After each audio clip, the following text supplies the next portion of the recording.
Thanks very much for that. So good morning, members, and welcome to this meeting. I should say the last meeting of the Audit, Risk and Scrutiny Committee for this term, that is, term of office. This meeting is being live streamed and recorded and will be made available for viewing through our Council's website. Via YouTube, I think, is the portal. Can I please remind you of a few arrangements in the Good Guidance note? Microphones should be muted and videos switched off when you're not addressing the meeting. Should you wish to contribute to any item, you should write speak in the Teams chat function and you will be invited in to speak in order about new issues. Should your question or issue be raised by a previous speaker, please withdraw your request so that we can deal with the business as efficiently as possible. Our standing orders apply, as they always do. If any member has to leave the meeting for any reason, can I remind you to either leave the Teams meeting for that period of time, or you could write leave in the Teams chat function and then join when you rejoin the meeting. This is required to allow us to record members' presence, and please do not use the chat function for any contribution that is material to our debate. If we see that coming, usually we do as chairs, we make sure that's verbalised and recorded audio. So I do approve the members' remote participation, and Claire, over to you for a sediment apologies, please. Okay, thank you, Chair. For the benefit of those on Teams, we have 3 members present in the Council Hall this morning, being the Chair and Councillor Stitt and Thompson. One apology being Councillor Karen Carruthers. 2 members currently not present, being Councillors Ronnie and Scobie. I believe Councillor Ingalls will be late today, and that leaves the 8 remaining members present on Teams. Thank you very much for that. So we have our declarations of interest. Nobody in the room has any declarations from what I can see, so I'll just give a wee second to see if there's anything in the chat. Okay, I don't see anything coming forward. We'll move on to item number 3. I would move that as being an accurate minute, unless anybody's got anything they've picked up on contrary to that. Agreed. Agreed. Excellent. Thank you. Thanks very much. Item number 4 is development of the annual governance statement, pages 21 to 28. I think that's saying 21-22 report by Head of Governance and Assurance. So Vlad Valiente, Fraser Davis and Claire Rogerson are here to assist if members have any questions. So I'll open this up to debate. Any potential questions coming forward? I'll maybe pick up on something. So when I was reading this, if there's nothing obvious coming at the moment, when I was reading this, Vlad, this could be for you. It does come across as a the good practice questionnaire. It feels like a self-assessment of compliance, which I think that's what it's meant to be. So I think the checks and balances is what I didn't see. So it is a each individual is assessing their own services, their own how they function. But what checks and balances are there in place to give us the assurance as the members that it isn't a bias, you could say, self-assessment? Thank you, Chair. If I may, just a small correction that was spotted earlier in terms of paragraph 330 within the report. It states that this will be going to full council on the 31st of March 2021. That should be 31st of March 2022. In regards to your particular question, Chair, absolutely. I think there's a gradual improvement that has been happening in terms of annual governance statement, and some of that's relating directly to the actions of the FPT review, which you got in front of you in terms of some of those results. So we're now carrying out the 2 questionnaires that you've alluded to, and also those services will be reporting through that questionnaire. They obviously know what they're doing, how they're doing it, and ultimately will be reporting on that. That then flows through to the governance teams, and the governance teams look to analyse that. And we look to see what there are patterns, etc. And thereafter also directors themselves get an opportunity to see what their services are replying within those questions and identify priorities and improvements that need to happen within that. In terms of your question of assurance, what one identified action from our end in terms of moving forward is that we are certainly looking at improvements within the questionnaire and looking at further analysis and actually being able to go to the services and make sure that we do compare and contrast, and that we have the ratings that we've got. This is a new development that we brought in, so that we're able to see and ensure that we have the same level of scoring throughout the services.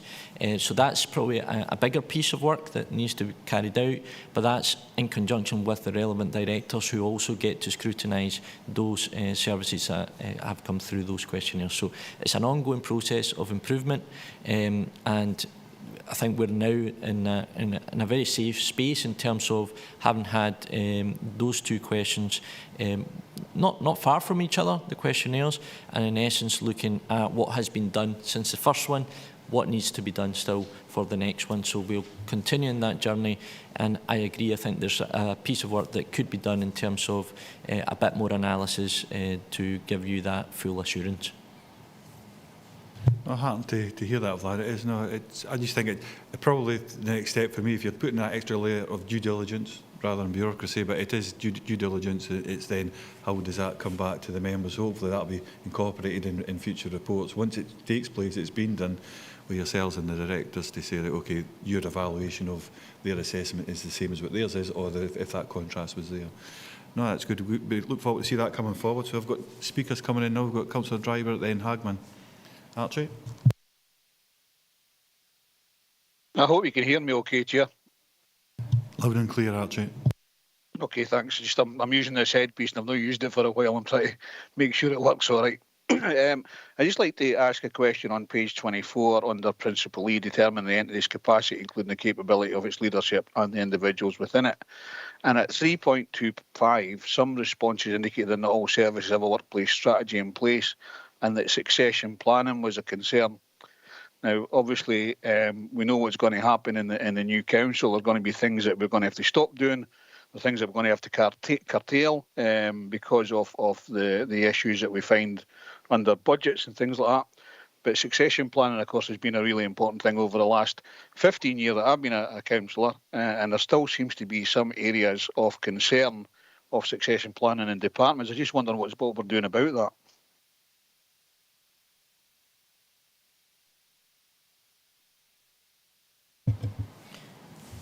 Yeah, so the process of the annual governance statement, our aim and objective is ultimately to identify these sorts of matters and ensure that we are taking steps to address them. I don't want to speak for the whole council, but certainly where we've done our own questionnaire and have identified these, ultimately we have to put various actions in place in terms of our business planning and continuity planning, and that all forms part and parcel of the overall business planning for each service. So the business planning that you will receive through committees and thereafter as reported to the service committees will be aligned and should have the various succession plannings in regards to their own workforce. So I can't speak for all the workforces within the council, but I can certainly speak for their own governance and assurance, and we certainly have identified certain matters and are addressing them at that local level as such. But the important thing is that we're identifying these within the annual governance statement, and we have, and as Councillor Driver has rightly pointed out, that's been a theme that's been ongoing. Members will also be aware of the difficulties that we've had in recruitment in some areas, and that will also input into that particular point that you find in 3.25. So in essence, all of this should be getting addressed through the business planning, through the relevant service registers, risk registers, as well as the business continuity planning within their own service, but also overall council. Thank you. Thank you, Archie. Thanks, Vlad. Councillor Hagman, Katie? Thank you, Chair. Good morning, members. Vlad, thanks for the report before us. My question really is in regards to the good governance questionnaires, which is highlighted on page 22. Now, on 3.9, it states that all services were invited to respond to the questionnaires and a good level of response was received. However, I'm conscious that is it the same questionnaire that's been issued essentially a year apart from each other? And when I look at the appendix, my reading of this, and please correct me if I'm wrong, is that there's been 5 responses received on that. So can I ask how many managers this actually went to? And I'm just wondering if there's further detail on the responses that were received, because, you know, we've got the core governance principles, but if we take, for example, the second one, B, which is ensuring openness and comprehensive stakeholder engagement, there's actually 4 separate aspects to that. So how, you know, if you've got 5 people or 5 responses over 2 questionnaires with, say, taking core governance principle B with 4 points, how has that come to just a single point? Is there a much more detailed response? Because I'm just finding this appendix it's not really giving me a lot of information, because did the answers change between 21 and 22, or were they the same answers? I think there's quite a lot of detail missing. And in terms of getting a good response, well, what was the response? Was it 5 out of 5, or was it, you know, 5 out of 30?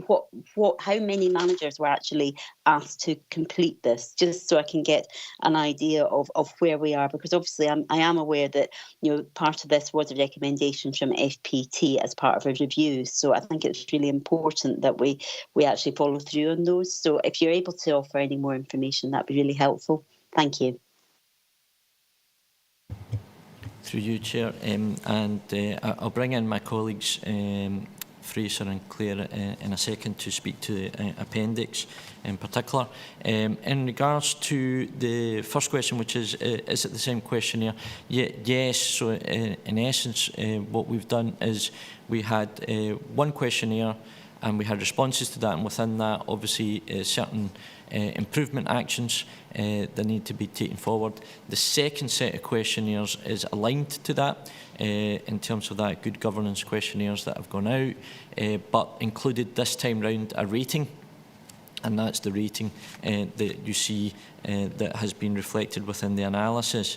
This questionnaire went out to all the heads of service, and the important thing is that that's where it should be at. Now, I think moving forward, there's probably a room for improvement in terms of filtering that, and what we'll be looking at in the future, again, in terms of steps, is potentially for those questionnaires to go to the head of service and then have an overall service response, rather than what we've got, which is individual managers coming through to us. Then that makes it obviously more difficult to analyse from that particular service perspective. So looking forward, certainly there's room for improvement there in terms of how that is reflected in the reporting. And what I would say is that we've had, as I understand, and Claire and Fraser will respond to it, but my understanding is we've had 31 responses. Is that correct, Claire? Yeah, since the papers were done for this meeting, we've now up to 39 responses back for questionnaire 2. And just as a point of clarity, the appendix, you'll see why there's a little bit of confusion here. The appendix actually shows the number of governance confirmation points against the scoring, rather than the total number of replies.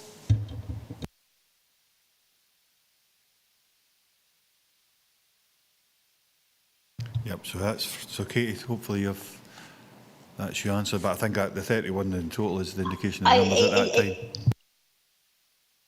Yeah, no, I have to admit I am really quite confused by this, because if I see the 31 on there, but these are for different aspects. But I mean, if there's more information that can be sent out maybe to members of the committee afterwards, just to give a bit more detail, that would be helpful. I think it's important, but I am still quite confused by it, but I will have a look further at the details, and hopefully if there's any further details that officers can send on, that might be useful. Thank you.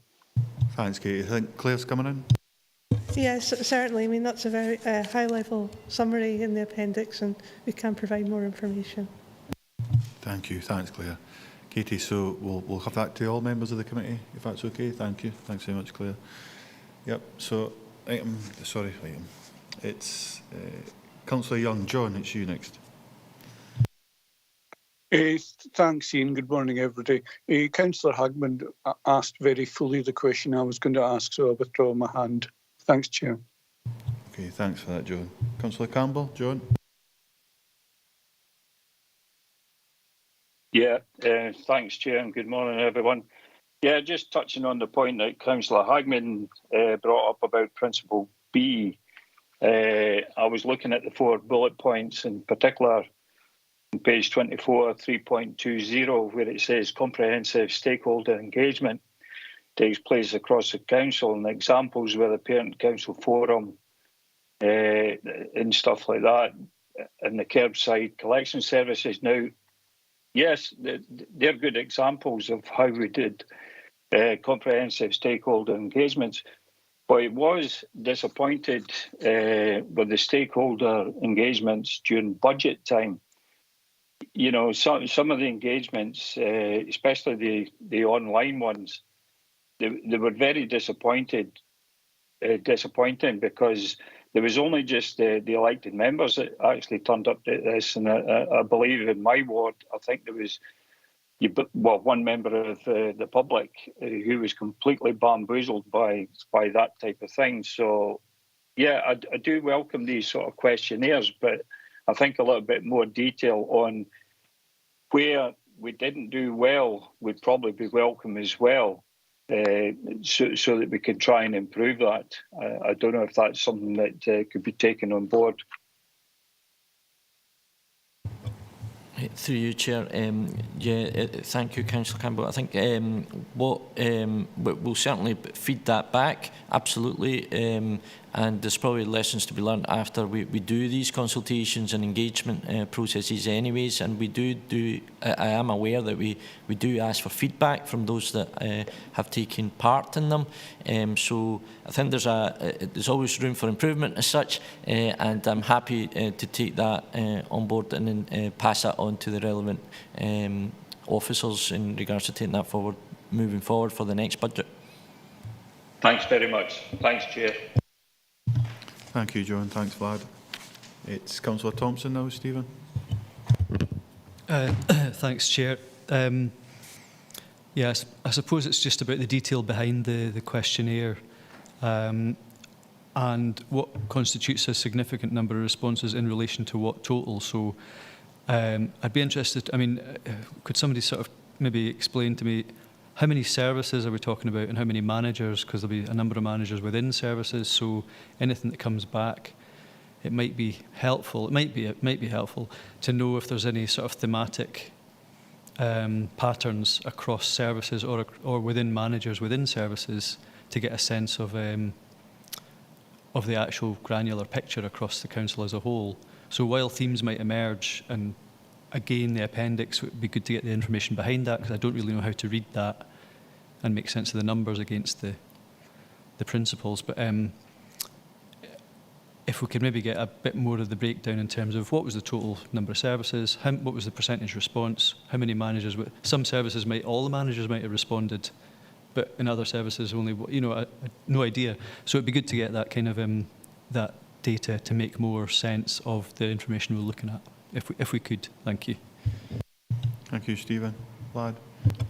Yeah, Chair. Thank you. Yeah, and it's a valid question. I think the problem that we've got is that it's not a plain level field, and that's probably our fault in the way that we put out the questionnaires and the way that we ask for that to come back. As you're aware, if I break down governance and assurance, for example, you'll have democratic services. Within democratic services, there sits another 3 or 4 different services within that, everything from information governance team right through to the actual committee side of it, but also elections and various other things. So that's what I mean about a level playing field, that we couldn't tell you exactly, because depending on the relevant head of service and how they've circulated that, then we've got different responses. And that improvement that I've mentioned earlier in terms of making sure that we've got one filter is probably the way that I would do it next time moving forward, so that I can categorically say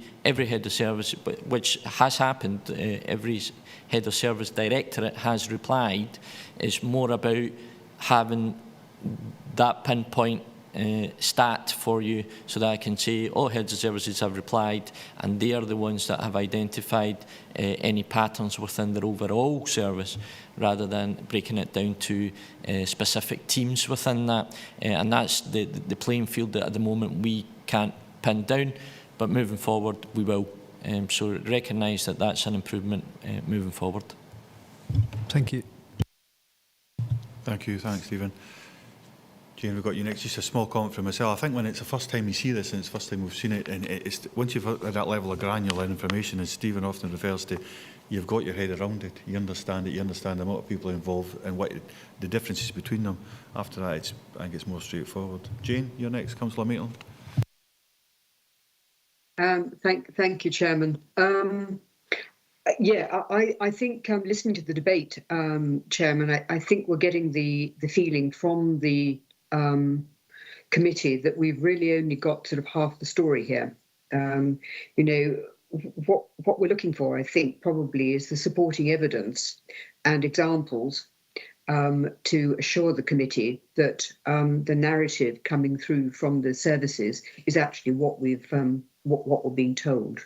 As I say, I think we've only got half the story here, and I would just ask through you, what's the timeline for getting the rest of it and getting members really to understand and appreciate what is being offered to us here in terms of assurance. Thanks, Jane. It's a very similar question, I think, to what I asked myself earlier. So, but the timeline, I think we're looking at let you answer that, Vlad, but obviously I'm looking at 2.3 within the recommendations, and that would be part of the answer, I think. But Vlad? Yeah, thank you. Through you, Chair.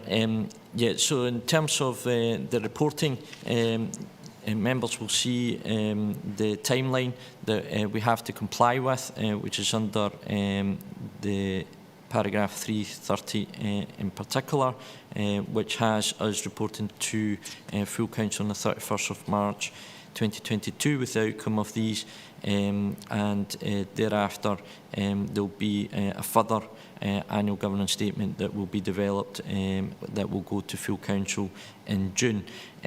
What we've tried to do is that kind of high level report for you in terms of doing some of that analysis, because the responses were significant, and I think if I heard Claire right, I think there was very detailed. Now members are entitled to see those if they wish to see them, and that's not an issue in terms of providing that.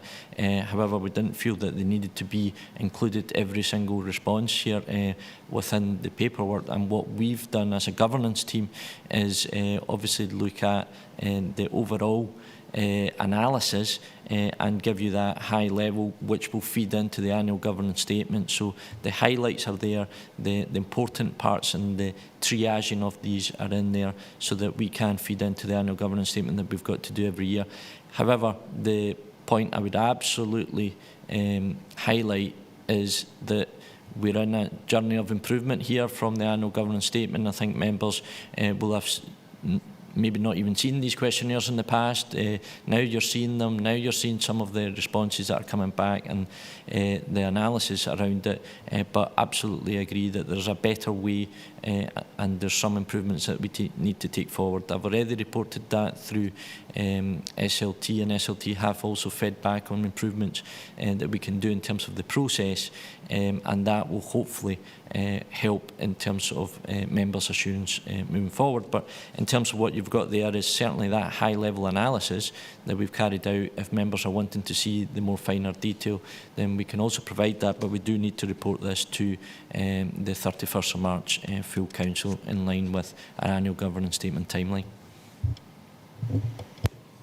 So Jane, we'll get further information as well, what we've been asked for. Claire's given the assurance round about that. Do you think that gives you the time what's left, so you can look at that further information along with other members obviously, but then you can compare that to what we see on the 31st of March and I think the 1st of April, I think it is, the extended meeting for what I hear.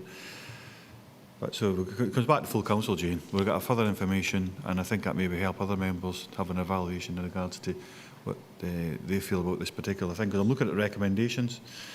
One's for noting, and that's about the distribution of a questionnaire. Two's that they've now been completed and evaluated. So we understand that, and we're actually agreeing the timeline. So it's whether we've had enough information to satisfy ourselves, or we're confident that the information we're still to receive and have that further evaluation at full council if required.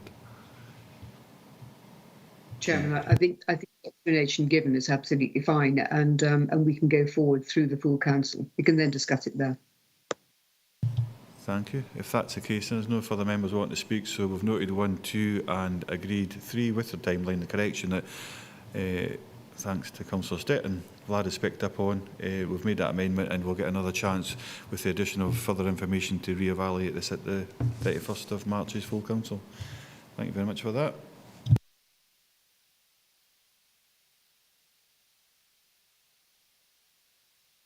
Item number 5 is our external audit draft plan for 21-22. It's a report by the Head of Finance Procurement. Julian Ross, I think, is here to speak to that sort of report, but we have Joanne Brown, John Boyd and Claire O'Connor, I think, are here to assist if members have any questions, in particular around about the actual... just confirm the recommendations for item 4. For... Item 4. Yep, I did. I just did that. I was saying, so we noted 1, noted 2, agreed 3, did no, so absolutely did, noted 1, noted 2, agreed 3, with just, and I think I expanded on the fact that there was an amendment in recommendation number 3. No, that's fine. Just it's the, I think it's the speed that I talk at sometimes, Claire. I would point the finger at me with that one. It's not the first person to say that. So I think we have agreed, noted and agreed 1, 2 and 3 with the amendments as put forward. So number 5, as I said, so that's our external audit plan. And Gillian's here to speak to the report itself, and we've Joanne Brown, John Boyd, Claire O'Connor are here to speak to the actual, I think it is the appendix, the external audit plan. So members, I think, so what I'm going to do with this time, rather just straight the hands up, so I see you're coming in first, John, but I think what I'll do with this, as we normally do, it's normal practice, is that give Gillian a chance to speak to any part of the report, which she doesn't usually, but then open it up to whoever wants to speak on behalf of the external auditors if they want to go through the a presentation or just highlight any particular points in regards to this report. So, Gillian, if you want to come in or not. Yes, thanks, Chair. So just to say that this is our standardised audit plan for the year ahead. The kind of key areas in terms of what the audit will look at are kind of highlighted, within paragraphs 3.3 in terms of financial sustainability, governance and transparency and value for money. And then the other key areas that have been highlighted in terms of further increased focus are kind of represented within there as well. But as you'd mentioned, colleagues from Grant Thornton are here and I'm sure they'll be happy to chat through the main process within the report. Thanks for that, Gillian.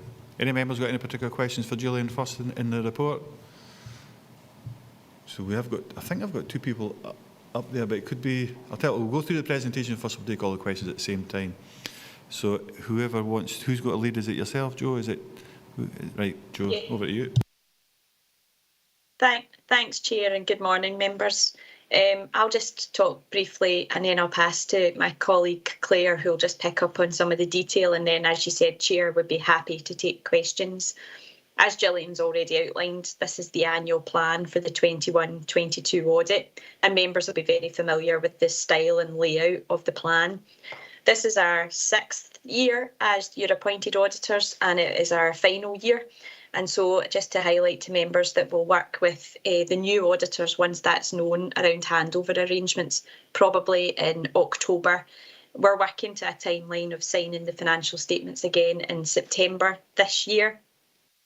The audit plan itself sets out in the document on page 27 of the plan, the audit fee, and that's what we've been agreed with officers. And our plan will be finalised after we conclude our external audit interim and planning work, which we're undertaking this month. And that includes a receipt of the various planning inquiries that we touch on in the report, just around confirmation around, in particular, fraud arrangements. So that's something we're just looking at concluding just now. But I'll pass over to Claire to pick up on the detail, and then, as I said, happy to pick up members' questions. Thanks, Joe. As Joe mentioned, I'll take you through some of the detail within the report. I'll take the report as read. If we turn to page 3, this outlines our plan overview. In section 1, we note our group audit scope and risk assessment. And here we note that within the Dumfries and Galloway Council group, the only component we deem to be individually financially significant to the group is the council itself. And we note here that Suez Trans is considered to be neither significant nor material from a group audit perspective. We also note here that the council has a 50% interest in the Dumfries and Galloway Health and Social Care Partnership, which is the integrated joint board, the IJB, and that the IJB is accounted for using an equity method. And we essentially confirm here that we plan a full scope audit of the council using a component-specific materiality, and will apply our group materiality when performing all our other audit procedures on consolidated balances, which will include the balances of Suez Trans and the IJB. And also, it's worth noting that that is consistent with the approach that we've taken in the prior year as well, so no change in that respect. Section 2, we outline our thoughts on materiality. We note here we've calculated materiality using 2% of consolidated gross expenditure less IJB contributions, and we've based that on the 2020-2021 signed financial statements. We note here that group planning materiality has been calculated at 10.1 million, as has council materiality, and group performance materiality, which is essentially the level that we use to do our actual audit testing and calculate our audit sample sizes. That's based on 75% of the planning materiality and has been calculated at £7.6 million. We note here that we've capped our trivial threshold at £250,000, and that's in line with Audit Scotland guidance. And what that means is that any audit misstatements we identify, which are either adjusted or unadjusted, greater than £250,000, will be communicated to you via our final audit report.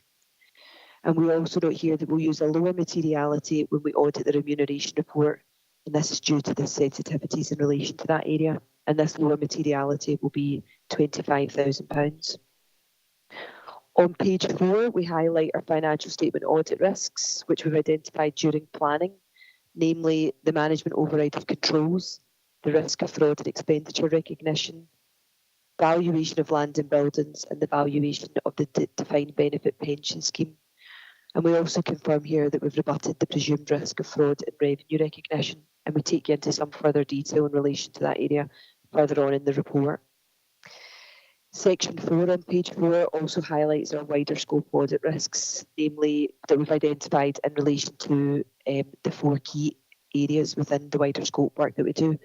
And these have been identified within financial sustainability, governance and transparency, and value for money. And we take you into a bit further detail within the main body of the report on those points. Just to note there, section 6 on page 5, our audit fee, we haven't included our final fee there, but we will update that within our final report. And as Joe mentioned, we have outlined the final audit fee on page 27 of this report. Page 7 outlines our audit approach for the year, and as Joe says, we've started our audit planning procedures and our interim procedures. We plan to do our year-end audit work starting at late June and plan to conclude and report to you in September of this year. The group audit scope and risk assessment is outlined in further detail on page 8, and we also note there that we are the external auditors of Suez Trans and the IJB. Page 9 takes you through some further background and detail of our materiality assessment. And from page 10 onwards, we outline further detail in relation to significant audit risks. We draw your attention to page 11, where we note our risk of fraud and expenditure recognition. And we note here that we focus this risk around non-payroll expenditure and non-finance cost expenditure. And the risk identified is specifically around year-end cut-off arrangements, including consideration of the existence of expenditure at year-ends and the existence and evidence of accruals and provisions. And we outline our planned audit procedures that we'll perform in response to this risk. On page 12, again, we provide some further detail in relation to the risk we've identified in relation to the valuation of land and buildings. For context, we note here that the valuation represents a significant estimate by senior officers in the financial statements due to the size of the values involved. For context, last year land and buildings held by the Council at the 31st of March was 702.8 million. And the level of sensitivity which is required in relation to this estimate. And again, we outline there that the risk we've identified is specific to land and buildings where the valuation movement is not in line with the audit team's expectations, as well as land and buildings which have been valued by the valuers without any physical inspection of relevant data. And again, we outline the audit procedures we plan to perform in response to this risk. On page 13, again, we provide some further detail in relation to the significant risk we've identified in relation to the defined benefit pension scheme. And we note that the scheme is a defined benefit pension scheme, and in accordance with IAS 19 pensions, the Council is required to recognise its share of the scheme assets and liabilities. And again, for context, at the 31st of March 2021, the Council had pension fund liabilities of 494.3 million. Page 14, again, we just provide a bit some further detail in relation to the reasoning behind our rebuttal of the risk of fraud arising from revenue recognition. And we note that we deem there to be little incentive for the Council to manipulate revenue recognition, and we deem the opportunities to manipulate revenue recognition to be limited. Page 15 takes you through further detail behind the wider scopes risk that we've identified in planning. In relation to financial sustainability, we focus around COVID-19 recovery and remobilisation. We note that we'll focus on the in-year financial performance for 2021, as well as considering the impact of the Council's performance on its medium to long-term financial sustainability. And we'll review the extent to which savings delivered during 2021 and 2022 represent sustainable recurring savings, and consider the level of reserves used by the Council during the year.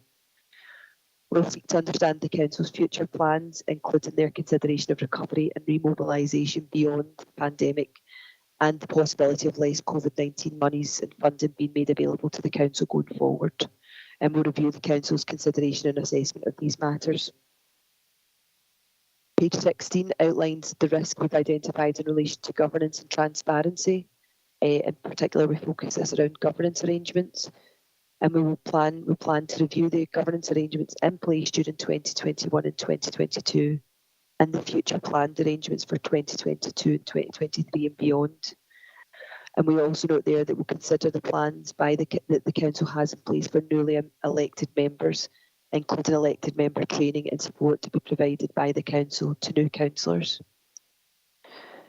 And on page 17, we take you through some further detail in relation to our risk, in relation to value for money, specifically in relation to the Borderlands deal. And we note there that we'll review the arrangements in place by the Council in relation to partnership working and the Borderlands deal, and the controls that the Council has in place to ensure value for money. We also confirm on page 17 that we'll follow up on any outstanding actions from the Council's Best Value Assurance Report and their ability to demonstrate best value. And we also note there that our work in the current year will consider how the Council's procurement arrangements and controls consider the risk of fraud and corruption in the procurement function, with reference to Audit Scotland's red flags procurement guidance.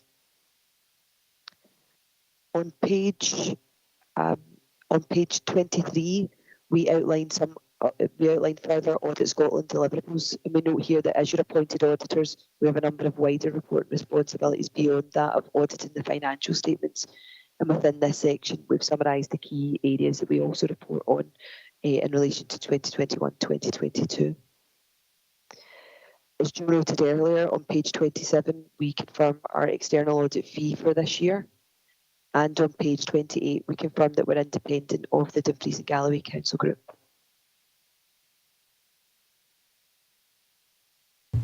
Thank you very much for that. That was excellent.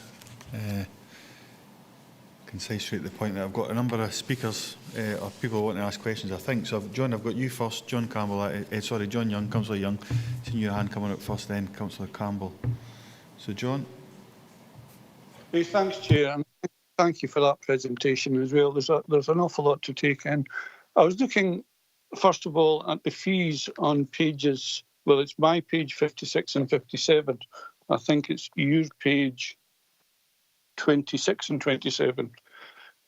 In the text, I note that you seem to have an ability to ask for more funds if difficulties crop up. So in a way, you've got a open checkbook from the council. You can more or less up the fees by any amount, depending on what you like. Have a couple of questions. Have you ever had to increase fees in the past? And secondly, on the next page, you list the audit fees for 21-22. I wondered if you could go through some of these. For instance, the audit on this deal's connected trust fund, £1,000. Does the council get reimbursed for that money? And what exactly is the contribution to performance audit and base value of over 100,000? Could you expand on that, please? Thanks, Chair. Thank you, John. Claire, I think.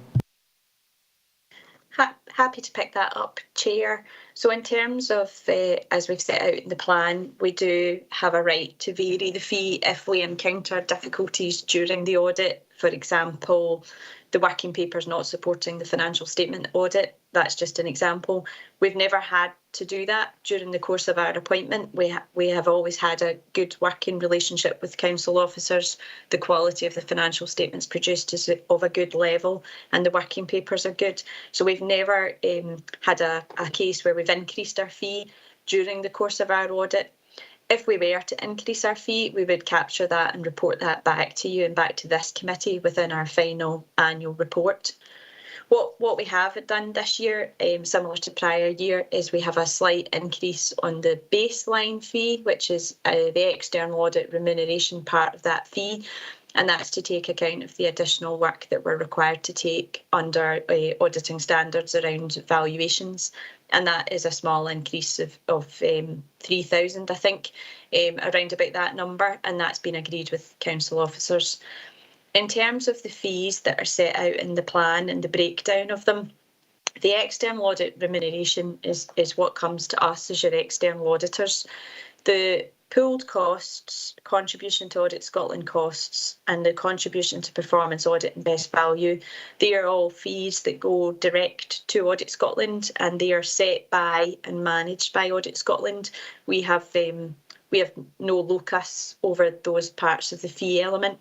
The contribution to performance audit and best value, that is part of the fee that Audit Scotland takes for producing documents like the local government overview and a number of performance studies. That's set by Audit Scotland and apportioned across all councils using a methodology that Audit Scotland have in place.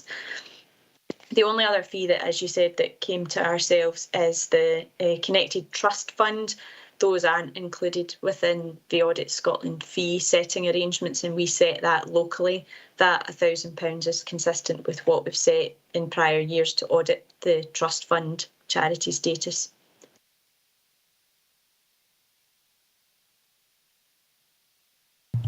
John? Thank you very much. That clarifies quite a bit. I just wonder if Dumfries and Galloway Council are paying £1,000 to have a charity trust fund audited, is that just a gift from the council to the trust fund, I wonder? But perhaps that's for a different day. Thanks very much. Thank you, John. Thanks very much. Councillor Campbell, John? Yeah, thank you, Chair, and thank you, Claire and Joanne. Thanks for taking us through the papers there. I'd just like to pick up on one of the significant audit risks on page 42, which is the valuation of land and buildings. And my concern here would be around, the value of land that we're not even sure that we have at the moment. For example, quite often at area committees, we get reports that pieces of land are no longer required by the council, but we didn't even realise that we actually owned it. And sometimes it actually falls under common good land. So I'm trying to get an understanding of all the land that possibly could be out there that belongs to the council. That valuation could actually be a lot more than what it is. So if we're not keeping up with the land register, is that a significant risk, and is that something that you would be looking into? Thanks.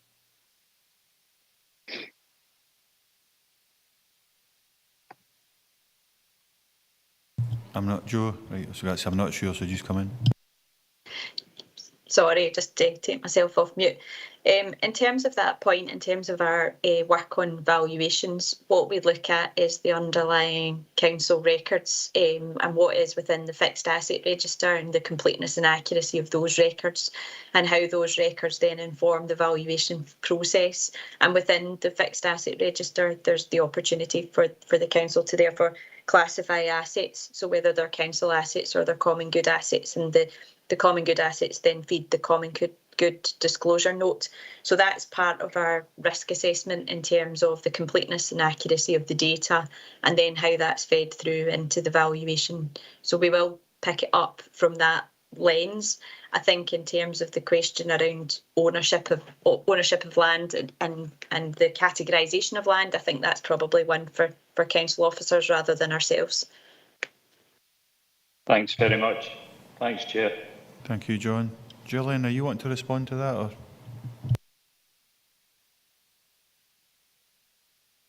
Sorry, Chair. I think, in terms of the land side of things, obviously that falls with colleagues within property services. In terms of that, I suppose the challenges you've identified is if there's not an awareness of land that we do own, the likelihood is that it's probably not included within the asset register, which Jo's mentioned that she does review. So, but as you're aware, there is a whole review being undertaken at the moment of common good land and property, which has been fed through the area committees at present, and the register will be updated with the outcomes of those once that review is fully complete. So I think as part of that overall review, obviously there will be an opportunity to highlight aspects that maybe haven't been as apparent before, and that will come through those reports, I would expect. Thanks, Gillian. Thank you. Thanks, you both. I have Councillor Driver next, Archie.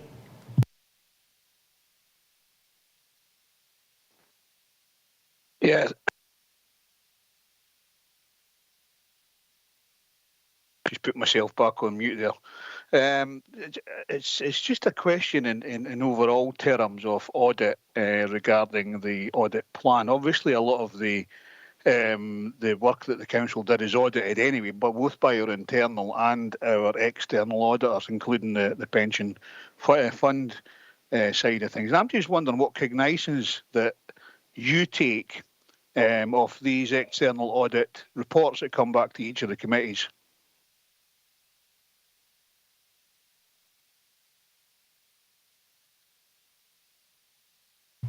Who's you, Archie? Did you not hear me? Or? No. Sorry, say that again, Archie. Who was that question pointed at? It was to the external auditors. I thought that. I just wanted to be sure. Joe? Yeah, so when it comes to the audit of the financial statements, our audit itself is very much substantive testing based rather than controls based, and we don't place direct reliance on the work of internal audit.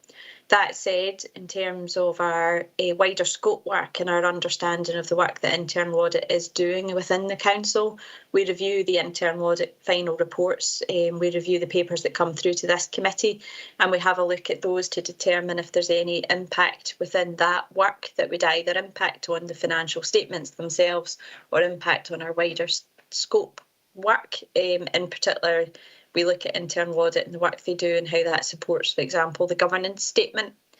In terms of the pension fund, we are the external auditor of the pension fund, so we undertake that through a separate audit plan with a team that delivers the pension fund audit. So we don't place direct reliance on internal audit, but we do use that work to inform our risk assessment, and that's captured within the plan. Okay, thank you. Thank you. Thank you both. Councillor Thompson, Stephen. Thanks, Chair. Yeah, so well, there was one quick question is the only reference I ever find on the internet to the Nithsdale connected trust is in this audit report. I've no idea what it is. I mean, maybe Nithsdale members know what it is, but maybe that's just a point that somebody could let me know about later. You know, be interesting to know. In previous audits, there has been a reference to common goods, and it's just on the back of Councillor Campbell's question just about valuations, etc. And I suppose the acceptance that we're not entirely sure if we know all about the common good assets that we have in terms of being able to put them in the proper portfolio. So that's an ongoing piece of work. In this part, in terms of the property, though, it does reference the external valuers, Colliers, who I think we put in place in 2020, 21, a couple of years ago, following, I think, a recommendation from a previous audit, just to get to that. So I'm just wondering, is there work that's been undergone up to now by the external valuers, or are they used on a sort of ad hoc basis as and when required, when we require a valuation for a property for a disposal or something like that? Or are they working through the portfolio? I'm just trying to get clear in my head if it's senior officers who are doing the valuations, as is suggested in the 702.8 million figure, or if Colliers are now sort of working their way through that to actually give their independent valuation of those. And presumably the auditors will have their own independent valuer to sort of see if there's a discrepancy between the two. So, yeah, so it's maybe just a wee bit of clarity around that. If that's okay to the auditor, please. Thank you. Well, Stephen. Joe, I think it's you.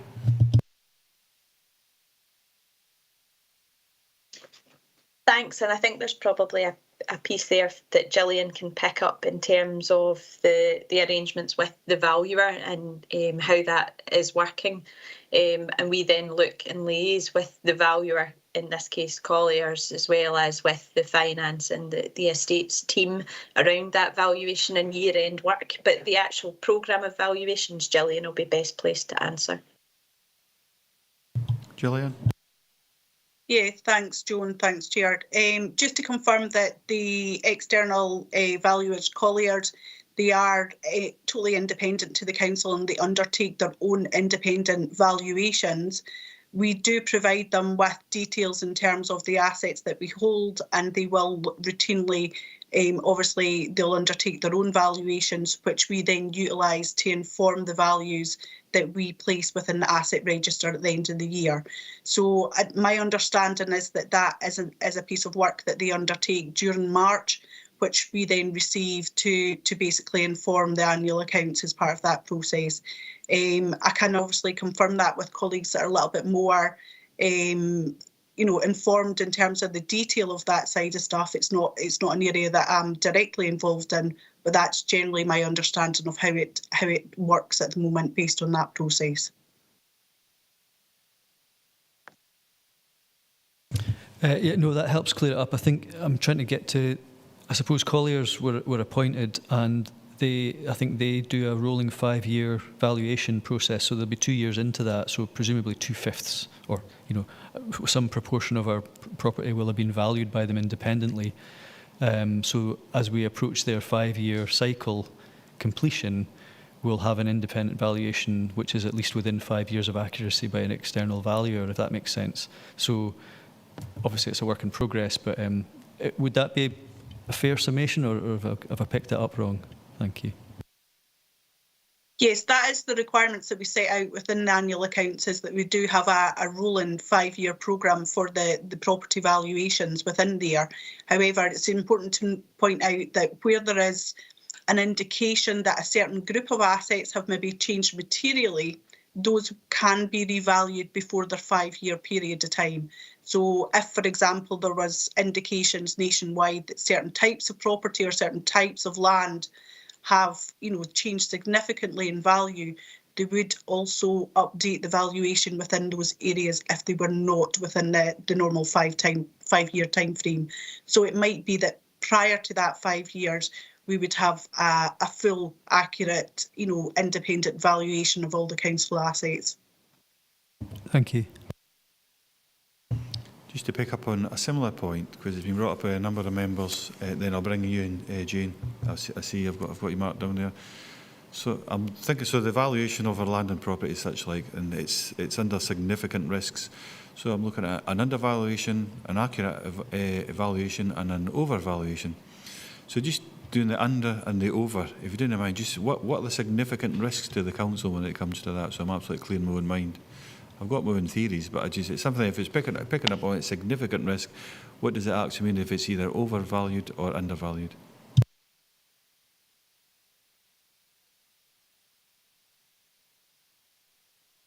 So in terms of our assessment of the significant risk, as you can see in the audit plan, the value of property, plant and equipment and land and buildings is highly material within the council. So from our perspective, we're therefore looking that if there is a risk of the valuation being over or under, therefore materially that would impact on the financial statements, and in particular the disclosures around property, plant and equipment, and that feeds a number of numbers within the financial statements. For example, your depreciation, your valuation, capital expenditure.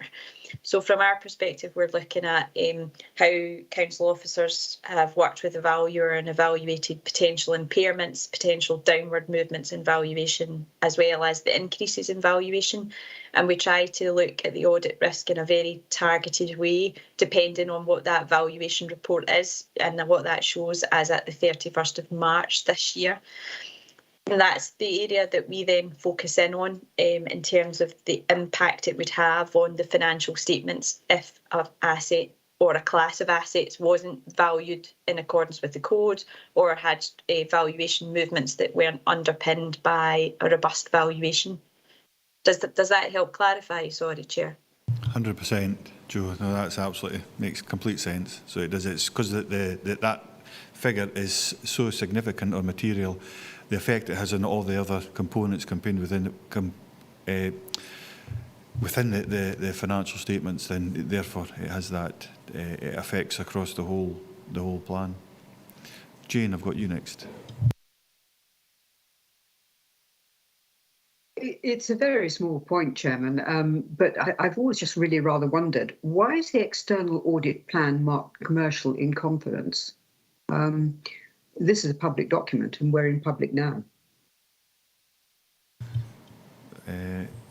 Was it at a point in time? It maybe was. Apologies, Chair. This one is effectively our final draft plan, which we'll conclude on when we undertake our work, and we'll issue a final audit plan to council officers, and we'll share it at that stage with Audit Scotland. I think in this case, it's just the way our security works, and we've not taken it off the document. Usually we would take that off the document, so it becomes a public document. So we'll make sure for future reports that we do remove the commercial in confidence tagline. That shouldn't be on there. Thank you, Joe. Are you comfortable with that, Jane? Absolutely, of course. Okay. I think we've exhausted that by the looks of it. So we are being asked to review and comment, which we have done. Item number 5. You got that clear? Excellent. Item number 6 is the follow-up on addressing internal audits. Before we go off, thanks very much, Joe, and your team just for doing that presentation. It's much appreciated. And just in case you're not here at the end, we'll thank everybody in case you have to leave. Thank you for all your hard work over the last 5-6 years, I think it is maybe now, but certainly 5. I think you've worked very well with the council and been demonstrated clearly your independence. Thank you. Thanks very much for that. So again, item number 6 is the follow-up on addressing internal audit reports on business continuity plan and recommendations. Reports by Head of Governance Insurance, but Martin Ogilvie is here. We see you on the screen, Martin. So you're here to assist members if they've got any questions, and welcome to the committee. So Malcolm, unless there's anything you want to say to this at all, I'll just open it up to questions, but I'll leave that at your discretion. Okay, thank you, Chair, and good morning, members. No, I've got nothing substantive to add. I think the report hopefully is self-explanatory, but I'll try my best to answer any questions if members have any. Thank you. Thank you. Open up to members. Get a wee chance. I enjoyed reading this myself personally. It's simple recommendations. So it's to note the current management update on internal audits recommendation. The business continuity plan is detailed in paragraph 3.4. Jane, it looks like you're coming in there. Jane, you come in. And the second part is that the follow-up briefing of services will be reported to this committee in November, probably, and its successor. I would have added to that just by way of a small amendment. But Jane? It was just, I suppose, with Martin's here. I mean, Martin, what do you think is the really sort of critical risk facing the council's business continuity? What would you say if you had to be backed into a corner and say, look, this is the one we've really got to address? What would you say? Well, I think I perhaps slightly allude to it in 3.9, paragraph 3.9, when I talk about some of the things that have happened in the last few years and how the world has changed. When we did bring in business continuity a number of years, it was more about denial of access to buildings for whatever given reason, or denial of access to key staff for whatever given reason. Now, I think we realise that we can work remotely, that we're less focused on facilities, we're more focused on data. We're more than ever a data-driven society, and an information using information technology and all the benefits that come with that, we're very dependent on. Members will be aware of the debate that's going on live at the minute around cyber attack and cyber security. So, if backed into a corner, Councillor, I would probably say that the biggest risk is that around the cyber threat. And I noted that just 4 days after the war, the invasion of the Ukraine, the National Cyber Security Centre sent a message to all public sector organisations with resources and further information just to help us all understand that risk, to make sure we mitigate that risk. And the director of Economy and Resources sent that out round to all service managers and heads of services on the 28th, based on that advice for service action. So yeah, pushed into a corner, I would say the big thing that's kind of come to the fore over recent years is the vulnerability that we all face, not just this council, but everyone trying to work, is that posed by cyber and cyber threat, the cyber attack risk in particular.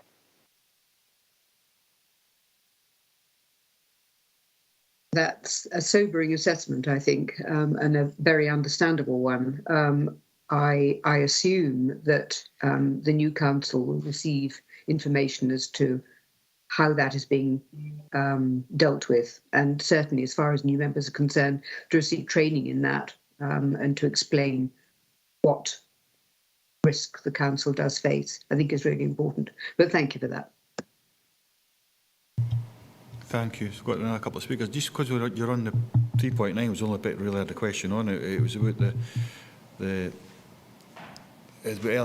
electricity being off, about power outages, I think in particular, referred to in there. I thought we're certainly at a large level of generation in this area, transmission lines, which are fairly new as well, a lot of that. So is that because of the climate change? Is that where you see that, Martin? Could you expand on that particular? Because I was interested, because we transmit rather than we're transmission rather as a receiver. I thought, where exactly are you coming from? Well, okay, well, there is a particular scenario that all public bodies need to prepare for, and that's a complete failure of the national electricity transmission system.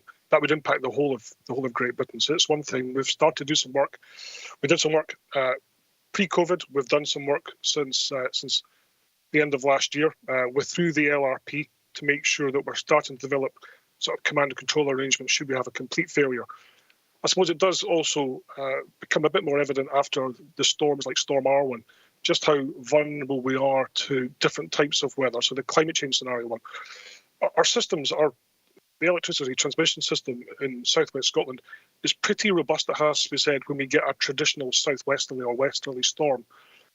You'll recall the debate that my colleague Mark Thompson took questions on in November, but the particular scenario we had in Arwen was the wind direction, which meant that a lot of the transmission systems, the poles and the pylons, were vulnerable to a change in the wind, and it was a particularly strong northerly. So we were quite vulnerable, and so were Aberdeenshire and so were the Borders and other areas, to that different type of weather event, and that sustained weather event when the wind keeps up for such a long time. So I think linked into the climate change scenario, that's going to be an area we're going to have to concentrate and make sure that we're more robust on. And I think these 2 or 3 scenarios at 3.9 are the areas that when we do the new risk assessment in the summer and we help services and directorates triage their own priority for work, that these are scenarios that they really think long and hard about, and they maybe don't think about the traditional scenarios that we did when we first brought in business continuity, probably 10 years ago. We did a significant piece of work around 2013, 2014, 2015 with an external provider. We did a huge amount of work in triaging and getting services trained, and they maintain their business continuity plans. So taking into account the new threats, but also I think, and I've alluded to it, I think in an earlier paragraph, I think just 3.8 above, a couple of scenarios where we have had service failures. We had clearly the immediate decant of the Northwest Community Campus in September 2018, followed last October, November by the impending closure of Singleton Park Care Home, where internally, in the case of Northwest Community Campus, and then in our partnership with Health and Social Care, we put in place incident management teams that were novel in the case of the Northwest Community Campus, and then we built on in terms of Singleton. And I think, we can build on that experience as well. So in many senses, although this report has been delayed for various reasons that were alluded to earlier, it's almost opportunistic to say that we've had other things that we can now learn from and embed, clearly including COVID, and clearly I think also worth noting, including the preparation that we did should we've had a no-deal departure from the European Union. All services undertook a huge amount of work to understand how exactly they operate, what are their supply chains, what are they reliant on, what are their key bits of software, who are their key staff, what are their key assets and buildings. Huge amount of work around that, so we can capture the learning from Brexit, we can capture the learning, lots of learning from COVID, but also these two service failures, if you like, that immediate decant of the campus and the Singleton Park Care Home.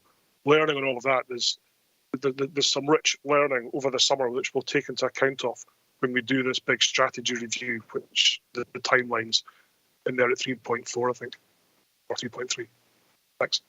Thank you, Matt. I'm just going to ask another quick one on that. We'll look for a quick answer, because Scottish Power Energy Networks, going back to the transmission and the threat to them in particular in the national grid, you can take them two organisations. So when it comes to the council, what influence, what's our relationship with them in regards to, say, their planned preventative maintenance programme? So ultimately, you're saying that it was normally southwest. Trees can have a lot of resilience for a southwest wind. Came from the north, blew them over. What were in close proximity. If they'd been clear felled, there'd been much less impact. So what influence do we have in regards to that? Well, probably comes as no surprise, there's been quite a lot of learning from the Arwen experience, including now an independent review commissioned by the Scottish Government. SPEN, Scottish Power Energy Networks, are consulting with us. We've been involved in various parts of the debriefing process. I think we identified probably 5 areas of work that we would like to work more closely with Scottish Power. I think for me as an emergency planning officer and someone who kind of ends up chairing a lot of the local resilience partnership meetings, it would almost be a bit of a mindset change for SPEN in particular, to move from one which we've kind of alluded to, so optimism bias, where they tell us, I think with the best, most honest assessment they can, that it's the intention that X number of customers will be back on by 23:59 or midday the next day. So they tell us what their best estimate is based on various algorithms. They know where the outages are. They know how many customers are downstream of that particular break in the transmission system. I think what we're trying to work with them is to say, can we move from that optimism bias to one of reasonable worst case scenario planning, where rather than say the intention is to get 10,000 customers back on by midnight, they say, Council, you should be planning for the welfare needs of 5,000 customers that may not have their power back on by Thursday lunchtime. And I think if the way that they calculate their estimates to get their repairs done were less optimistic and more kind of based on reasonable worst case scenario, it would allow us as a responder to make sure that we can put the appropriate care for people, welfare needs, humanitarian assistance in place. So that out of the 5 recommendations was probably the one that we would like to see. And we've fed that back in. The independent reviews captured that, and I know that when we raised it, a number of other local authorities came in to support that recommendation. So that's probably the biggest thing from an emergency response point of view we could probably see that will change how we respond in the future. Thank you, Chair. Thank you, Martin. Thanks so much for that. So we've got Councillor Driver, then Thompson. Archie, you're next.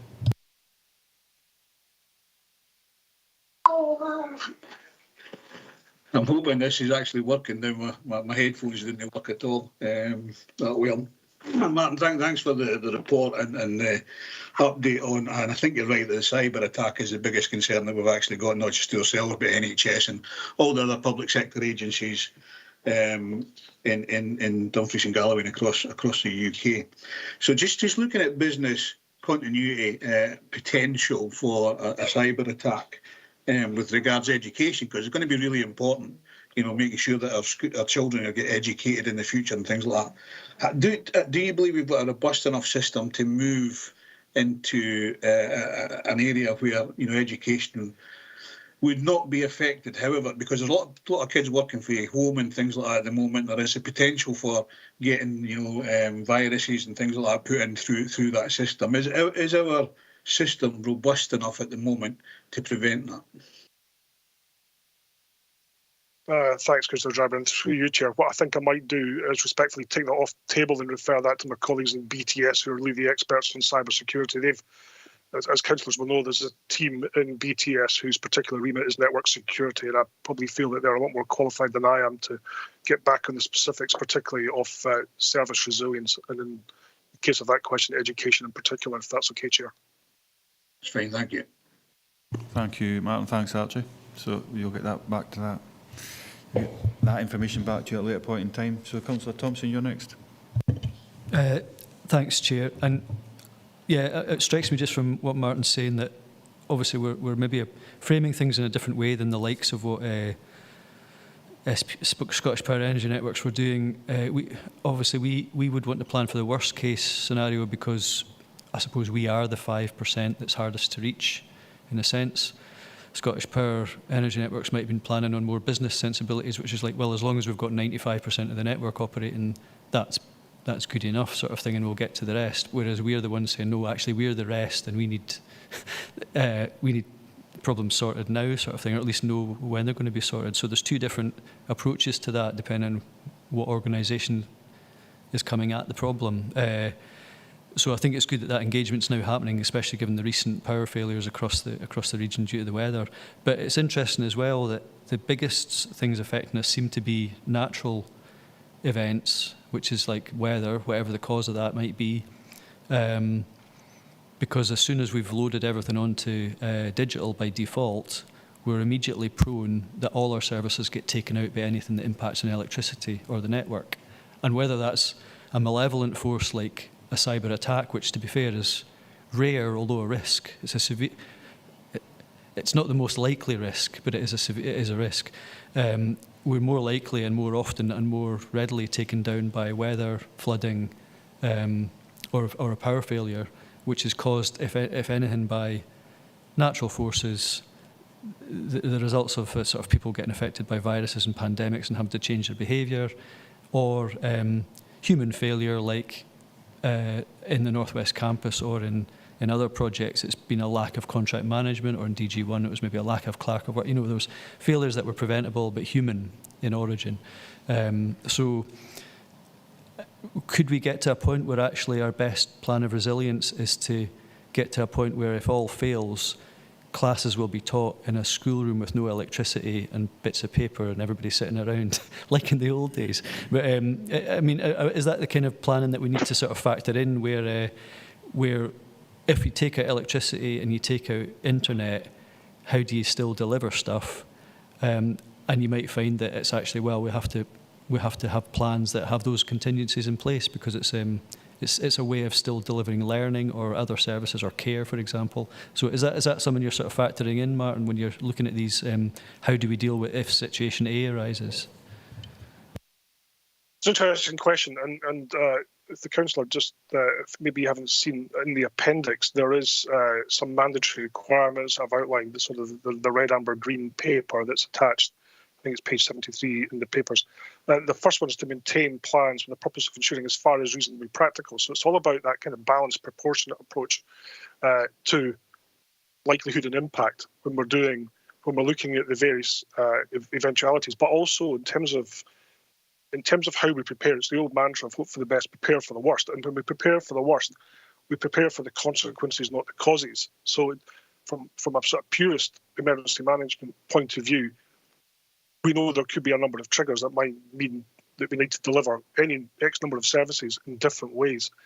But we're not going to try and exhaust our thinking of every single possible scenario that might lead to an outcome. It's about making sure we've got robust alternative delivery. So that would be up to the service to determine. So, for instance, the only time we've had that significant failure of the school was the North West Community Campus. Their business continuity plan at the time had said that their maximum tolerable outage, their MTO, was 3 days. So when the school was closed on the Friday, we got the team in on the Friday afternoon. We worked through the weekend, and we had alternative provision put in place for them on the Monday morning, and we had a full education programme delivered from the Thursday. So in other words, we met that within the 3 days of maximum outage, the Monday, Tuesday, Wednesday.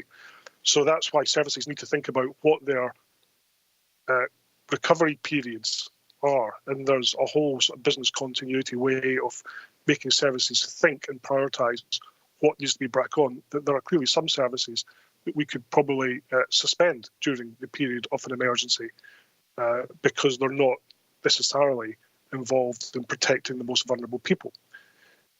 They would be the highest. So if any service that's identified as got a role in saving life or protecting the vulnerable or protecting our most vulnerable, then they're the ones that need the sharpest pencil in terms of preparing their business continuity plans. So that's what we did back in 2014. The model's still pretty sound.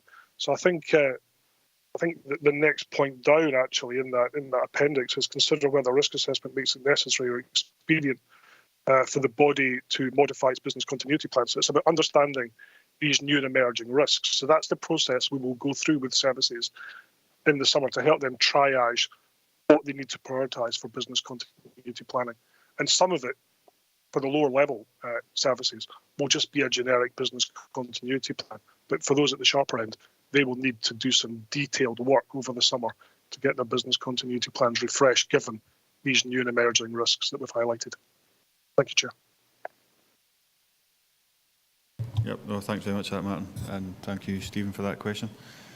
I think that has run out of questions, which is good. So what we're being asked to do, I think in real terms, let me go back to where I was. So it's to note that the current management update on the internal auditor's recommendations on business continuity plan as detailed as per paragraph 3.4 within the report, and 2 is that a follow-up briefing from the service will be reported to, it says this committee, by this or its successor by November 2022. Excellent. Thank you very much. We move on to item number 7. Thanks very much, Martin. Cheers, thank you. Which is review of the Council-wide risks climate change report by the Head of Governance and Assurance.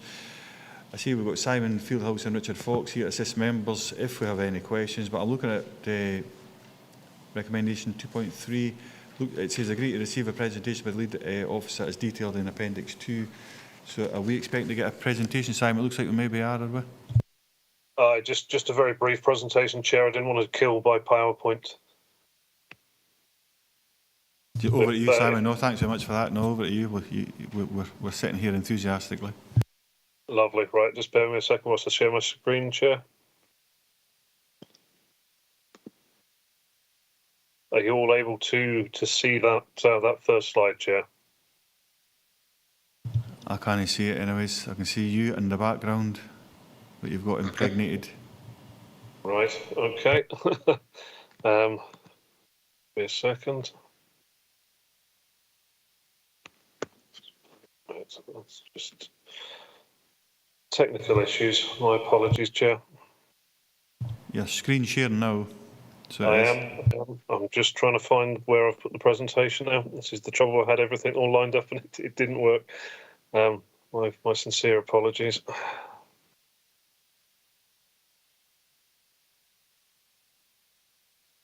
Nice. Are members happy if I just talk through the presentation, Chair? So sort of trying to sort of faff about trying to find these things at this moment in time. It sounds like a plan to me. Yep, aye, sounds good. Yep, lovely. I think we've got a hard copy, but over to you, Simon. Fantastic. Thank you very much. My apologies, members, for the technical issues. So as members will be aware, the administration declared a climate emergency declaration in June 2019, which was almost unanimously approved by all elected members. And I think fundamentally, obviously, that was building on the work that had been undertaken previously by the local authority through things like the Carbon Management Plans 1 and 2.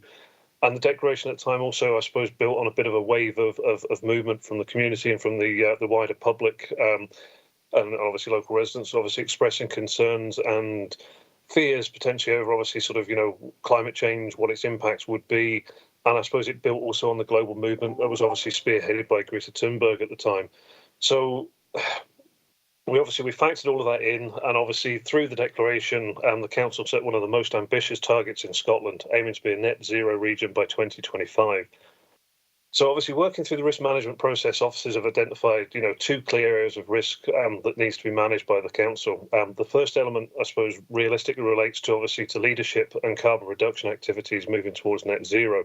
That's kind of more clear cut, and I suppose obviously we'll take sort of the bulk of the presentation today. The second area is slightly different, and obviously considers sort of some of the aspects we just touched on in terms of the previous sort of reports and members, relates obviously around the impacts of climate change on the council's operational service delivery.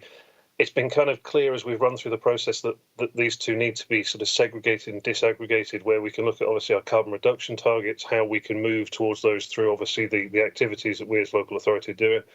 And then there is a requirement, I suppose, broader to look at obviously how services will respond to the impacts of climate change, as those will vary. And I'll touch briefly on that just on the last slide moving forward. So obviously both of these are very interlinked, and I suppose obviously sort of we need to take into account obviously policies, activities, budgets, and obviously sort of how we respond to these things. Moving on to page 2, obviously leadership and influencing. We've obviously set ourselves one of the most ambitious targets for net zero. I think it's only matched with ourselves and Highlands in Scotland in terms of trying to be net neutral by 2025.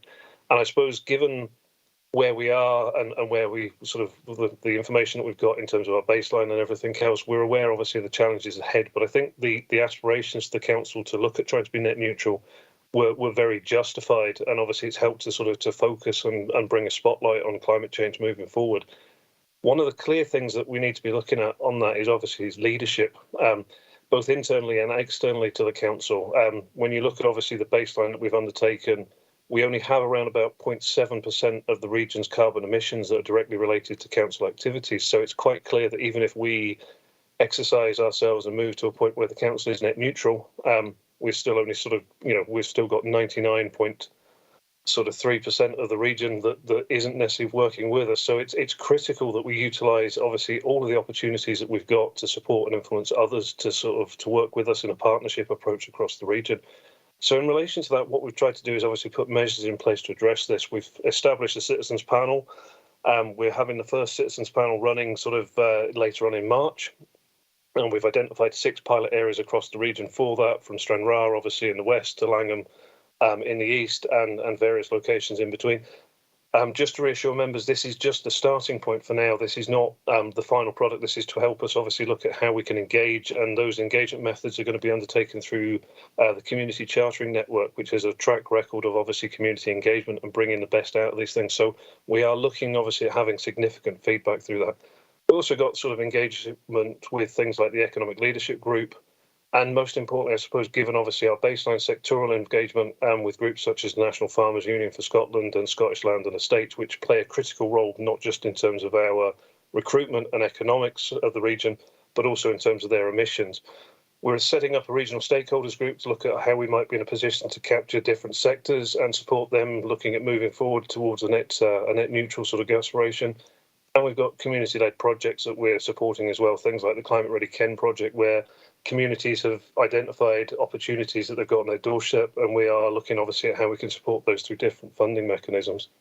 So through those mechanisms and through others, we're obviously seen to provide effective leadership and clarity in terms of sort of how we can help them. But I think also where we're really needing to sort of focus is obviously the activities that we're undertaking locally ourselves. So things like obviously our transformation of our fleet vehicles towards an electric vehicle fleet, the 2 sort of local sort of refuse collections, which are now electric for Dumfries, our waste collection sort of models that have now sort of improved, and a report is going to E&R committee on Thursday, which obviously highlights that there's been a 62% reduction in emissions from our waste, which is really, really positive. So I think obviously through the mechanisms that we're putting into place, we're developing techniques that we can obviously use as case studies when we're working with other public sectors across the region, but also sort of demonstrating that, you know, we can transition towards a more sort of low carbon or zero carbon sort of technologies within our sort of areas. We're also quite heavily involved, obviously, through supporting things of work with the Youth Council to ensure there's an interface between ourselves. We've been recently sort of quite fortunate that we've had a modern apprentice working with ourselves who's now become sort of that link officer to work obviously with the Youth Council around climate issues. And we're obviously working with our schools to obviously ensure that, you know, the climate agenda is moved up on the curriculum, and how obviously sort of, you know, we can then sort of ensure that the next generation coming through are given the opportunities to look at how they can build and work forward. If we move on to page 3, obviously where we're talking about carbon reduction, in order to assist in the understanding and extent of the challenge to reach net zero, we needed to undertake obviously some work around our baseline for the region. So we've put out obviously a tender for the first 2 years to give ourselves obviously sort of an understanding of where we are. Unfortunately, given the figures that we're working from BEIS within obviously the UK government, these figures are obviously unfortunately 2 years out of date, but we have now compiled obviously baseline for 2018-19 and 2019-20. which obviously sort of breaks our emissions down into sectors, and to look at either whether we're sort of emitting or absorbing carbon depending on sort of those sectors.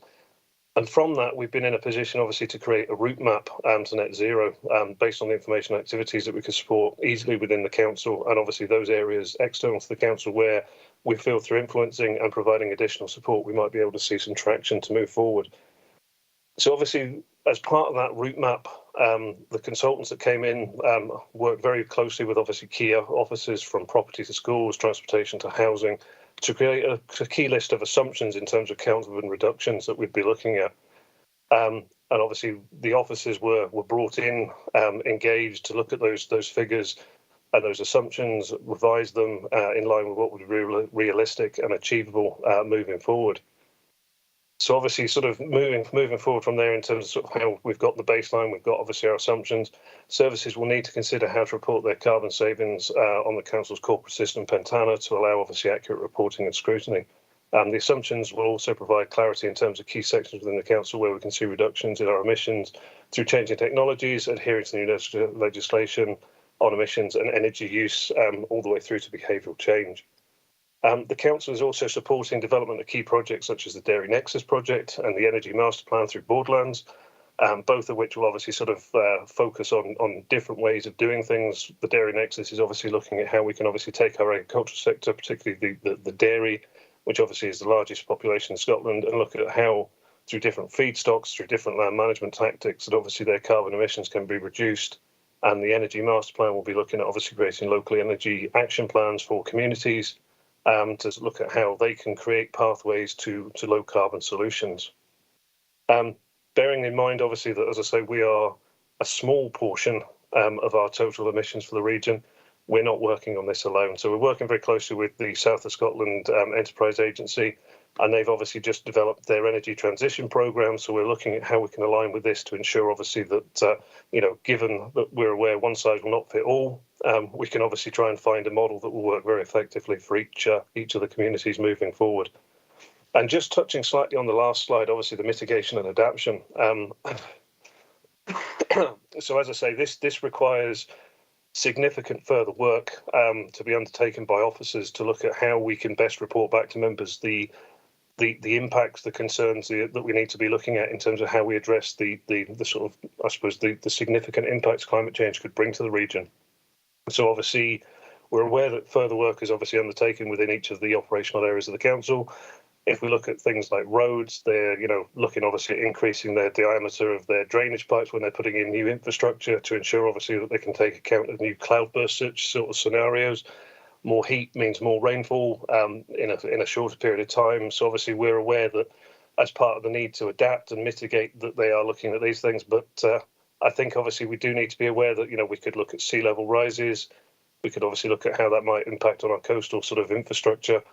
And obviously sort of where we haven't necessarily experienced this to date, but obviously we could experience in the future heat events, which obviously could place a burden obviously on our social services, given sort of the elderly population that we have across the region, and how best to obviously support them. It should be said, obviously, with anything that we're doing around adaptation and mitigation, it's not necessarily down to the council to do everything, but it's about obviously working with services to consider how we prioritise within the resources available, how we would respond to these things. But I'm happy to take any questions on the risk management nature, Chair. Thanks so much for that, Simon. I'm just giving the online a chance to pick up. Nobody in the room's looking for. Yeah, that's quite comprehensive in a very short time, Simon, to say the least. It was good. Councillor Campbell. John.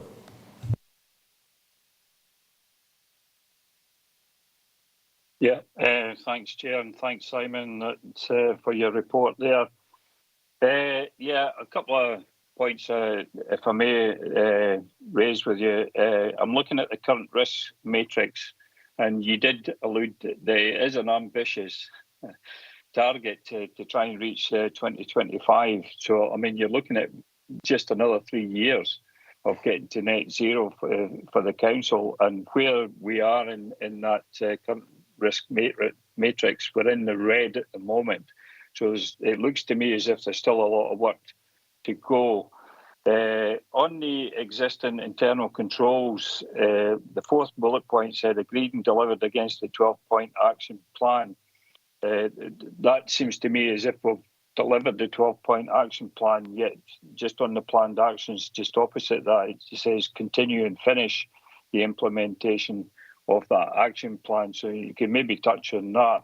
And another thing, if I may, is under the identified priorities and looking at the sub-bullet points, in particular the third one up from the bottom, which is full electrification of council fleet by 2025. Now, does that, you've already alluded to the bin lorries, now does that also allude to buses, pool cars, for example?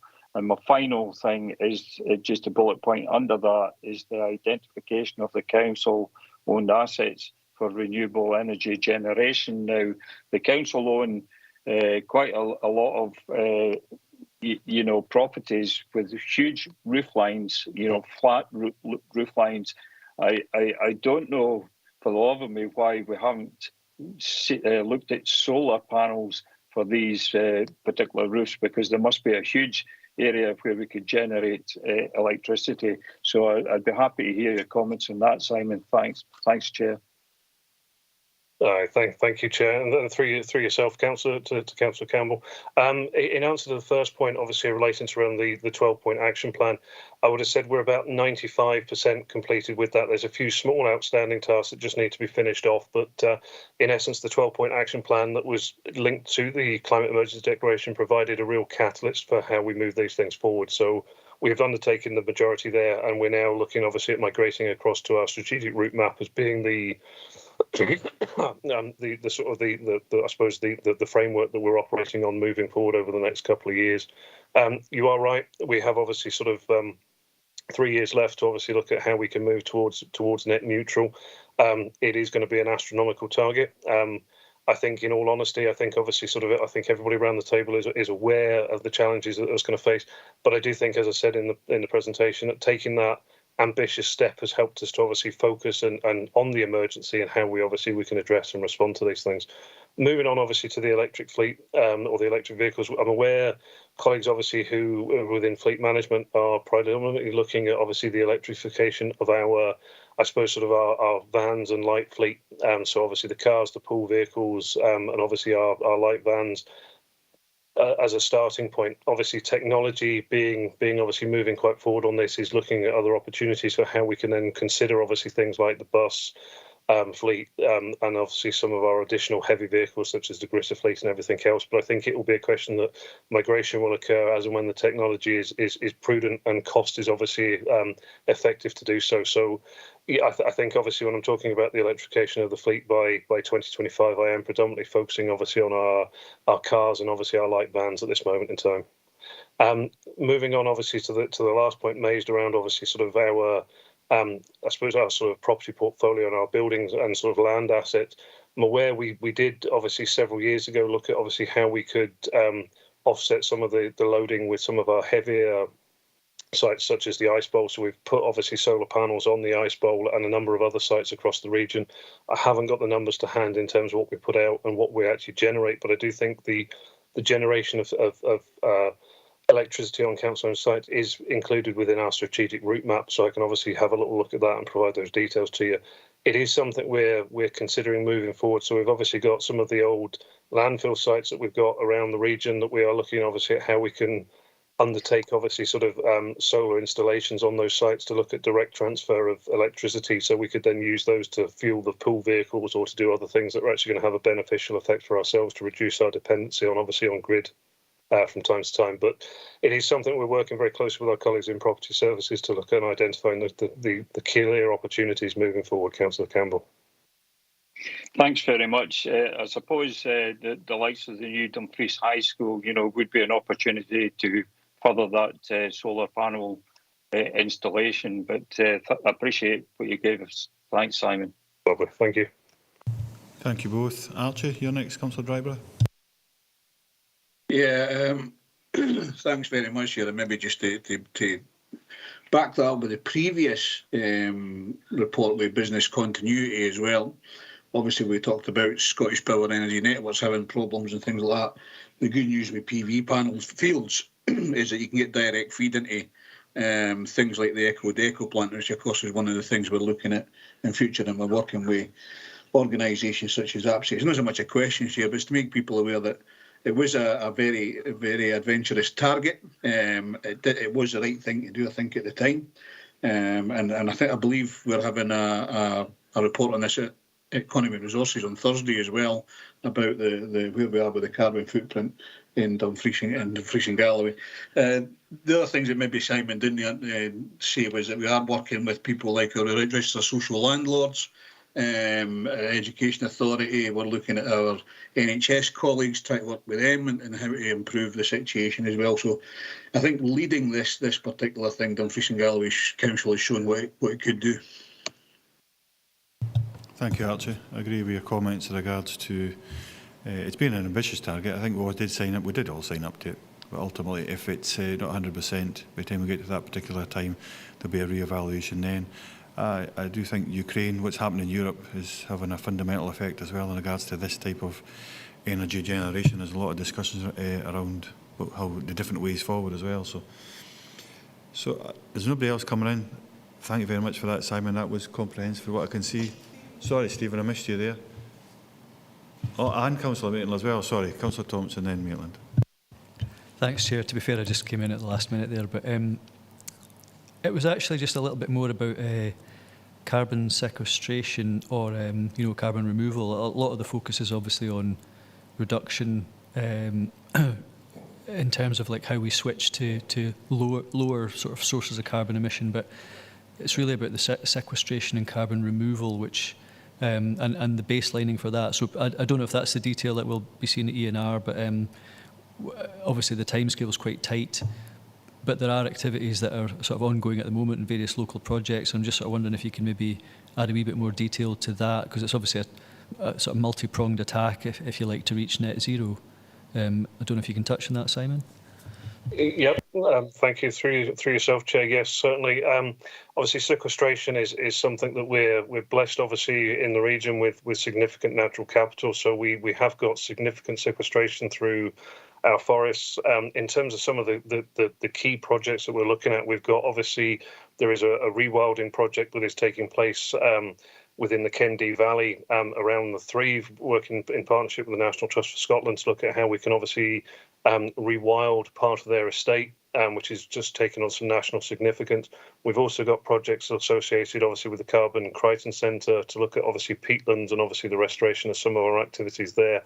Peatlands in our region will play a significant role moving forward as they sequester carbon much more quickly than our forests and other sort of landscapes that we've got. But we've also just through Economy and Resources, through the Nature Restoration Fund, have approved, obviously, sort of through Economy and Resources a couple of months ago, funding towards, obviously, a regional tree planting scheme. So we've actually been in a position to plant 11,000 trees across the region, small scale, but obviously working with community groups to look at ownership moving forward.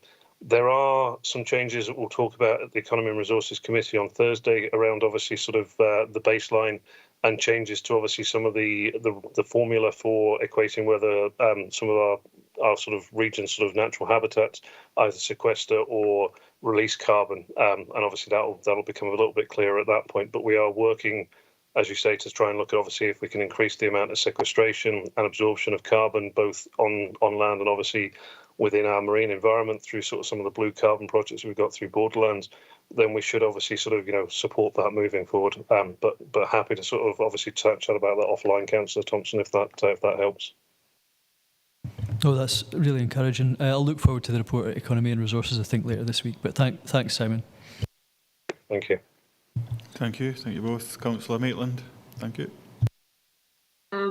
Thank you very much. It is encouraging. I mean, I'm absolutely with you on this. I mean, it's a terrifying, huge scope, the whole project, but it's encouraging. But I still go back to 3.2, Chairman, because we're supposed to be thinking about how effective we are about really finding out about the risks involved. So, I mean, one of the things, I would ask would be, how do we absolutely know that we're chasing the right targets? Do you see what I mean? Because, Simon, you pointed out that the goalposts change. Suddenly, grassland is not sequestration, it's a net provider of carbon, and you find yourself thinking, oh hell, we've rushed off one way, and then we're probably going with our partners to rush off another way. And I really want to know, you're taking decisions, I think, to ENR, which is absolutely right, but what we're trying to find out is how we are assessing the risk to the council of not achieving its goals. And so I'm sort of stepping back from the actual decisions, if I could ask you. Thank you through yourself, Chair. I mean, they're very valid points, Councillor Maitland, and obviously sort of we can only work on the best information that we've got to hand at that moment in time. And I think that's why we're not looking just at one area for us to obviously sort of focus all of our attention. So we are looking obviously at both sequestration and also how we can decarbonise or move to sort of towards lower carbon sources. So to that end, we've got sort of a couple of things around Dumfries that we're looking at in terms of how we can try and address sort of some of our, I suppose, our heat requirements. So we've got work that's been undertaken to give us a fair evaluation, obviously, of the opportunities for a district heat network that would either be sort of secured and supported through recycling of heat from the sewer system or from the hot rock aquifer that we've got sitting underneath Dumfries. We've obviously, we are looking at obviously key things that Archie touched on in terms of obviously how we can insulate sort of our homes, how registered social landlords can look obviously, and how we're supporting them to look at passive house design to ensure obviously that, not only are we trying to tackle fuel poverty in key areas, but we're also obviously trying to look at obviously reducing our energy consumption for those buildings. To things obviously like the dairy nexus, which obviously is aware that obviously the science within obviously how we manage our natural habitat and landscape is changing. You quite rightly pointed out the grassland was a net sink, and now it's actually turned out to be an emitter, and that's due to obviously disturbance on soil through obviously sort of land management techniques. So we are trying to ensure that we go where the science and where the facts lead us and support obviously opportunities around that. But it is a moving feast at this moment in time, and we are trying to plot a course that obviously takes cognizance of that and looks at a broad spread of activities that the council can do, both in terms of its own activities and how we can support the wider communities to ensure that we can move forward effectively. I'm hoping that sort of kind of addressed a few things, but it is something obviously that we are keeping a very, very much a watching brief on to ensure obviously that through the annual baseline that we're undertaking and have committed through the Economy and Resources Committee, that obviously we can obviously, identify any key areas where we feel that we need to obviously either prioritise or invest more time and resources or work with partners to ensure that can be undertaken. Yes, if I might, Chairman, just to say, and possibly disinvest. I mean, we might be chasing the wrong thing. But it's, I suppose I'm really wanting to know about how you decide about that, whether we are pursuing the correct targets and putting the council's very slender resources into pursuing the best targets, the best activities to achieve what we're trying to do. Aye, certainly. I'm aware Councillor Dryburgh said he wants to come in just before, if that's all right, Chair, through yourself, just to obviously say that we do have obviously an officers working group that's been established as part of this process, and we're aware that obviously when we look at the council resources, we're focused obviously predominantly on the activities that we are, I suppose, to support obviously the reductions in terms of our emissions. So as I said, we're only looking at 0.7% of our region's targets that we as a local authority produce. So obviously they kind of come through our property sort of stock, through our vehicles, and through sort of general sort of energy use. So it's a question that actually sort of for ourselves in terms of where we would prioritise our resources, it would be looking obviously at how we could reduce our I suppose our energy consumption through ensuring obviously that our properties are either sort of installed at the right level. So things like the Dumfries High School has to obviously meet energy criteria that are laid down by the Scottish Government to take resources there.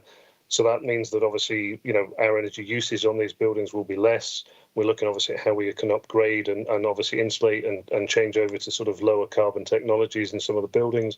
Our EV fleet as well is the same in terms obviously of trying to make sure that we've got less reliant obviously on our petrol and diesel, given obviously the cost of these things. We're hoping obviously that some of the EV sort of will then start to make significant savings as our street lighting sort of activities did obviously previously in terms of changing everything over onto sort of, the LED lights, which not only made it for a better sort of better night sky and obviously supporting dark sky regions, but obviously ensured that we were spending less money on our street lighting. So we are trying to balance this as part of that officer group, and just to reassure Councillor Maitland that obviously each of the officers that we've got involved in that group have an area of speciality and expertise, and they will be bringing that to bear. It's not just sort of myself and the climate emergency officer trying to decide these things. We're looking obviously at operational sort of activities and what is reasonable and tangible within the resources available.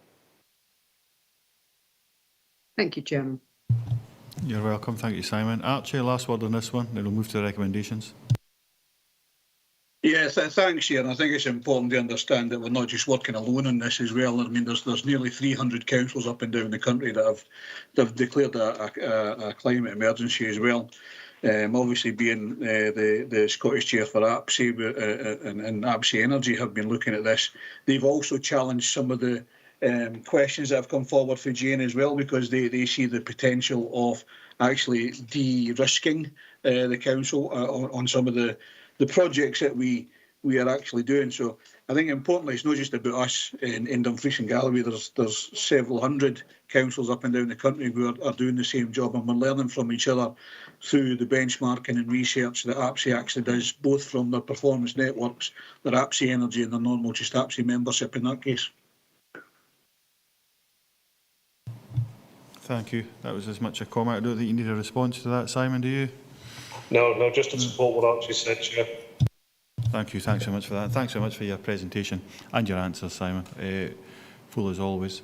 So, move to the recommendations. Member asked to note the existing measures in place as to manage the Council's climate change risks, as detailed as per Appendix 1, which we've touched on, and to note the additional actions in place to manage the Council's climate change risks as detailed also in Appendix 1, and consider whether these are sufficient.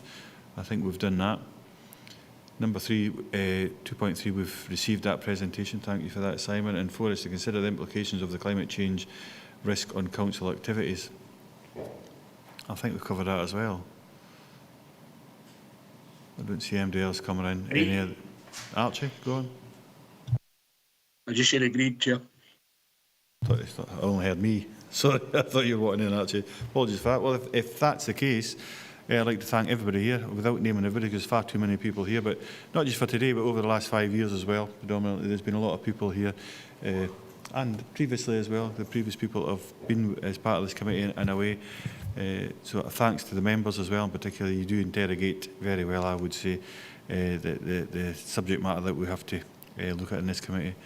I feel a tear welling up in my eye, because this is our last one, of course.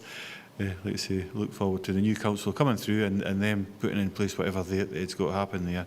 And wish all those who are retiring and not coming back the very best, and all those who are standing again hoping for success, I wish you all the best and success, whatever your political colour is. Thanks, Chair. Thank you. Aye, no, thank you very much. And we'll see you at full council probably. Cheers, thank you.